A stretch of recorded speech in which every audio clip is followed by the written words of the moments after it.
Students, आज हम English ज्ञान में आपको बेसिक हेल्पिंग वर्ब्स के बारे में सिखाने जा रहे हैं। लेकिन सबसे पहले आपको ये पता होना चाहिए कि हेल्पिंग वर्ब क्या है। हेल्पिंग यानी सहायक, वर्ब मीन्स क्रिया। हेल्पिंग वर्ब मीन्स सहायक क्रिया। सहायक क्रिया एक ऐसी क्रिया है जिसके बिना कि इंग्लिश में कोई वाक्य या सेंटेंस कंप्लीट नहीं हो। जैसे कि अब मैं एक सेंटेंस बोलूँ, मैं इंग्लिश सिखा रही हूँ। इसमें से अगर मैं ये जो हूँ को हटा दूँ तो इसके बिना ये वाक्य कंप्लीट नहीं होगा। मैं इंग्लिश सिखा रही, ये हूँ ही जो है वो वाक्य को कंप्लीट करता है और इस हूँ को ही इंग्लिश में हेल्पिंग वर्ब कहते हैं। ये हेल्पिंग वर्ब ही है जो हमें बताते हैं कि किसी सेंटेंस में जो काम हो रहा है वो किस समय पे हुआ, वो पास्ट में हुआ, वो प्रेजेंट में हो रहा है या फिर फ्यूचर में होगा। तो आइए आज हम सीखते हैं इन बेसिक हेल्पिंग वर्ब्स के बारे में जिनके बिना इंग्लिश में हम सेंटेंस लिखने के काबिल नहीं हैं। आइए सीखते हैं हेल्पिंग वर्ब्स।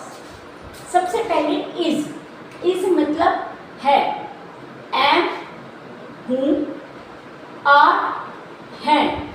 आर प्लूरल के लिए यूज होता है और इज सिंगुलर के लिए यूज होता है। और आर जो है वो प्लूरल के लिए यूज, प्लूरल मतलब ज़्यादा के लिए यूज होता है। वॉज था, ये भी सिंगुलर के लिए यूज होता है। और वर थे, ये प्लूरल के लिए यूज होता है।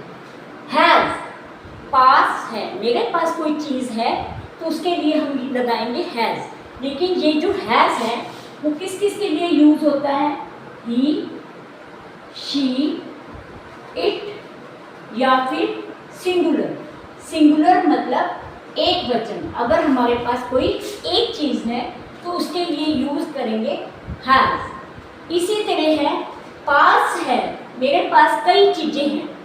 अगर चीज़ें ज़्यादा हैं, प्लूरल है, तब भी हम क्या इंग्लिश में यूज करेंगे? है।